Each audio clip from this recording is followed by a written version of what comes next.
I watched The Mist, where a supernatural fog engulfs a small town, trapping the residents in a supermarket to face the demons within and monsters without. You may have heard there's a controversial ending. I couldn't tell you because I was crying so much, and I will never be the same again. And that ending. I had really high, I haven't seen it, I had really high expectations, obviously a collaboration between Frank Darabont and Stephen King, and I think so much of this film is brilliant, but I can't, and we'll get to it, but the ending obviously taints the rest of it for me. All right, let's still walk around the ending without addressing it. Okay, we can go through it. Are you against the ending? I can't tell you how much against it I am, Okay. but I'll try. No. I'll try really hard. You're like Stephen King. Words are your power. Do you know much about the dollar babies? No. No. Stephen King's Dollar Babies. So, I'll give you a bit of context. In 1980, Frank Darabont wrote to Stephen King and asked if he could turn his short story, The Woman in the Room, into his first short movie. Darabont was just a student, I think, or maybe just graduated, and King wrote back to him and said, yeah, you can. For free. And in 1984, he made that. It was his first directing credit, and it was a short. And this is what gave Stephen King the idea of Stephen King's Dollar Babies. So there's about 20 titles. They're always changing. But if you're a student or a budding director... Oh, you've told me about this. Yeah, you can write to Stephen King and say, I would like to adapt this. And if he says yes, you've got to pay him $1 and you can adapt the story. It can't be released commercially, screened for profit or uploaded to YouTube, but it can be your calling card. And that's something that goes on to this day. And that's how his relationship with Stephen King began. Their friendship started there. And that was around the time he wrote The Mist, and they spent 20 years going back and forth on The Mist with him trying to adapt it. Because this was going to be his first Stephen King adaptation. It was, yeah. Before Shawshank. And then obviously he decided to do Shawshank Redemption instead. I wonder if he had done this first, because obviously Shawshank famously, despite being an immaculate film, was not a hit at the time. I wonder if this would have been.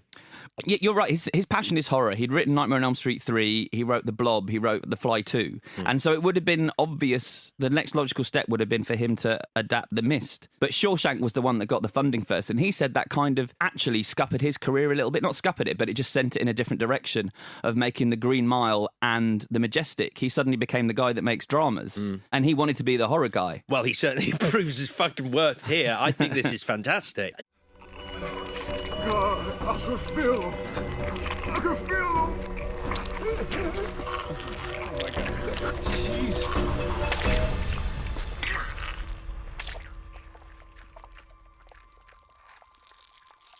Holy God.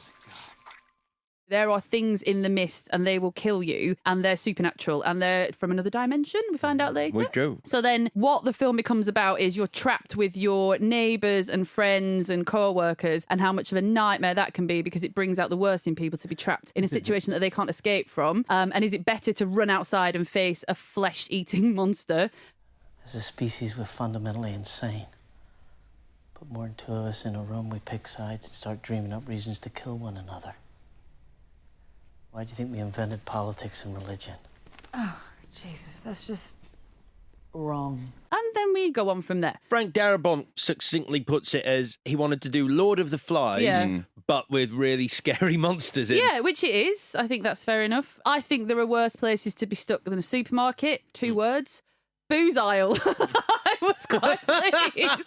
I would be like, why isn't that? No one really. Someone has 1 can of Budweiser. But ridiculous. I love that moment. I actually wrote that because I knew you'd appreciate it. After the kid gets literally pulled to pieces by tentacles and dragged out into the mist, the guy just goes, need this fucking beer. So a good bit that we need to mention at the start is when they all first find themselves trapped in the supermarket and the mist is outside. Carol from The Walking Dead is there. Everyone's from The Walking Dead. Loads of people are from The Walking Dead. It's strange watching it now, having watched it before The Walking Dead. Just realised Darabont just rounded up that entire cast. Well, he does say that people who he likes, actors who he enjoys working with, he will repeatedly work with. I mean, William Sadler's in this, and it's his 3rd movie with Frank Darabont. A bit like John Carpenter, though. Yeah. They have like a travelling troupe of players that they... She's in it at the start, and she's basically left her kids at home while she popped to the shop. And I'm mentioning this for a reason when we get to the end. And she's like, will someone please come with me out into the fog? I need to go find my kids. And they're all like, well, no way from fucking where. We're going it's really chilling. Fucking no. And she's like, please, you, and almost goes round them and even calls out Thomas Jane and goes, how about you? And he's like, lady, I got my own kid to worry about. That's not his accent from the movie. And then she disappears. Carol She from says, The Walking Dead. won't anybody help a lady home? Yeah. Which is really strong. Yeah. So, as well as the monsters in the mist, the other big villain, who I feel I've seen in other Stephen King novels that I couldn't remember off the top of my head, but it's a character that I think he's used before in some ways. I mean, Carrie's mum. Yep, Yeah. fine. Is a Great example. Is a good version, yeah. Mrs. Carmody. It's almost like Stephen King is not a fan of organised religion. You get that vibe. And she goes from basically a social pariah to this religious fanatic in the movie, where she starts convincing people, once people start dying and monsters start appearing, that this is the end of days, and people start to flock to her. She genuinely is one of the most hateful characters I've ever seen on a cinema screen. She was brilliant. I just want you to know that it's okay being scared, I mean. And, well, if you need a friend. I have a friend. God up above. I talk to him every day. Don't you condescend to me. I'm sorry? Well, I tell you what, the day I need a friend like you, I'll just have myself a little squat and shit one out.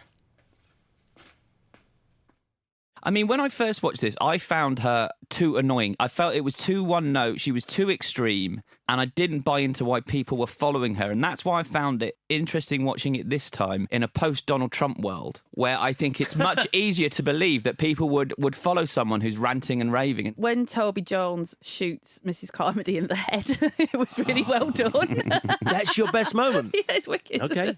So interesting that Vicky loves the death scene of Mrs. Carmody. That is my worst scene. Is it? Because God, this sounds awful. I like the fact he shoots her in the stomach to begin with. And I really, because of how much I hated that character and who she was, I wanted her to suffer for longer. Wow. And the fact that she gets a bullet in the head and She is gets put a out clean of her shot and you don't misery. like it. But you never even get a shot of her face, like her sort of realization that this is the end for her, and Yeah. that all this power that she's built up has just gone in a flash. And I really wish there'd been just a little bit of a beat before he does her in the head. Yeah. Sorry, that's not. I killed her. Thank you, Wally. Let's go. There are too many threats, there are too many monsters. So at first, we are dealing with an octopus type thing, and then we're dealing with locusts, and then we've got a pteranodon pterodactyl that eats the locust. So you're thinking at that point in the story, oh, if we harness a pterodactyl, maybe our problems are over because it eats the locust things. It's attacking You them were on the thinking about window. harnessing a pterodactyl. You are much tougher than me. How are you going to do that? What was your plan?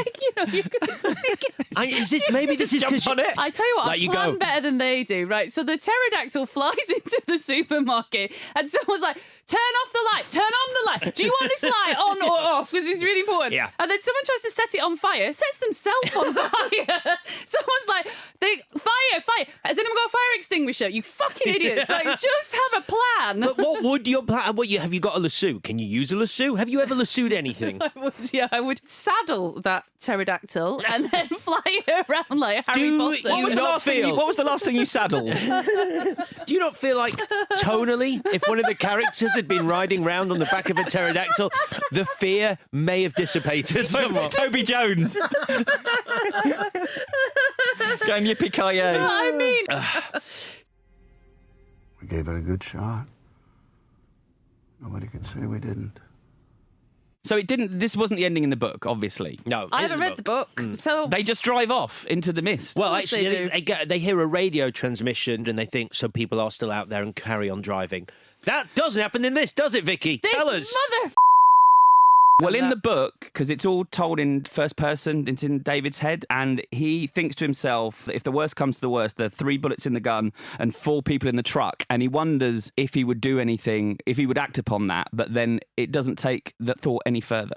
Right, so Thomas Jane takes his child and his friends that he's made in the supermarket for a last-ditch escape attempt because his car is parked just outside. So they risk life and limb to go through the mist. They get into the car. A few people die on the way. And we're driving through the mist, and the agreed plan, bit of a shit plan, but fine, is we will drive as far as our tank of petrol will allow us. So they're driving along. The mist is not receding, which they thought it would. And then they run out of petrol and the car comes to a standstill. And they realise that these huge monsters are prowling around outside and there is nothing they can do. and his child is asleep. And then they have, which is a major issue. It's not said out loud that this is the plan. But they all know it's the plan. I think you need no to one be- gets a shock when they're like, what the fuck are you doing? Wait, no, I didn't agree to this. I meant shoot the monsters. Yeah, do you not think it's the sort of thing you want to be fucking certain before you go down that path? Do you not think you, like, I see your eyebrow go, but just to be clear. I think the assumption is that there has been some verbal agreement. But what happens, Vicky? So it's obvious that he's gonna shoot everyone, and then he's gonna sacrifice himself and be eaten because there aren't enough bullets for everyone. And his son is asleep, and then his son wakes up Yes, he and does. realizes that his dad is pointing a gun at him. And then you cut to outside the car, and then the car lights up with gun flare, and everyone's dead apart from Thomas Jane. Who so then- I was like, fucking hell! Yep. But okay, I'm still with it. Yep. Fine. So then he steps outside of the car and he's screaming at the monsters, "Come and get me!" Whatever. Like, come on, and he's ready for it. And I was like, fuck, that is really heavy. But I totally get it. Like, And who turns up? Do any monsters come, Vicky? oh, so then I was like, wow. And I was looking at it, I was like, fuck, what a fucking film. Like, the last man alive. And then, Yep. in about a second, Literally a like second. 1 second, the mist clears Yep. and the army turn up and everything's fucking fine. Well, not everything, because his son's dead, and so are the other 3 travelling companions he had with bullets in them literally a second ago. He killed them all, and then it turns out the mist has receded, and they've all been, not all of them have been saved, just him. has been saved. He's well annoyed, isn't he? He's I well was annoyed. screaming at the television. And Mom was like, "Did you not think that was happening?" No, of course I didn't. It's an amazing It's ending. a bullshit ending. What? Because what's the lesson we've learned? What story has been But told? no, we don't always need a lesson. Sometimes you just want to go, No, that's how exactly many why you times know have you seen can't a do it. film end like No, that? that's the thing. It's cheap. You have to earn that. It needs to be a tragedy. There needs to be a flaw in his character that brought him to that point. And then it's Macbeth. Then it's fucking brilliant. So if he's hot-headed, or he always thinks he's right, or so any number of boring bullshit things, or he never has a plan, or whatever, then he gets in the car, and then it's his own character that brought him to that. Not just if he'd waited 30 seconds, everything would have been fine.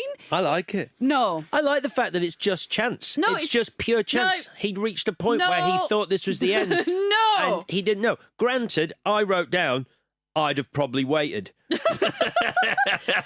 And also, because the lady at the beginning who says, So the reason I introduced Carol from The Walking Dead earlier Yeah. is because... I believe they call that rubbing salt into the wound. Because Yeah. as the mist clears, people have been saved from the town that he was in, and they go past on the truck. Carol from The Walking Dead, I really should have written down her name, I'm sorry. She looks at him, and the look she gives him Yeah. is almost like, nah. Told you. Shoulda, woulda, coulda.